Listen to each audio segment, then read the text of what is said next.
kemi një kërkesë të cilën tashmë e dorëzuam në zyrën e rregullatorit të energjisë, e cila ka të bëjë me anulimin e 2 vendimeve. E para që rreth 1300 biznese të dalin në tregun e hapur nga data 1 qershor, dhe e dyta anulimin e vendimit për ngritjen e tarifave 16.1%.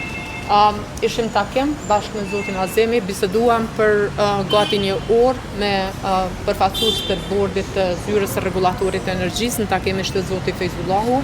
Biseduam gjërë gjatë, në fakt mund të them që kishte plot arsyetime, mirë po nuk është që morëm përgjigje pozitive për shqyrtimin dhe trajtimin e kërkesës. Sipas tyre, një vendim të tillë mund ta shtyjë vetëm qeveria, në këtë rast e Republikës së Kosovës, kushdo që është duke ushtruar detyrën e qeverisë dhe të ministrave, sepse bëhet fjalë për rreth 50 milion euro, domethënë diferencë në çmim e cilat duhet të vinë nga subvencionimi i buxhetit të shtetit, për ndryshe këta detyrohen që vendimin ta lënë në fuqi dhe nga 1 qershori të kemi pikërisht këtë.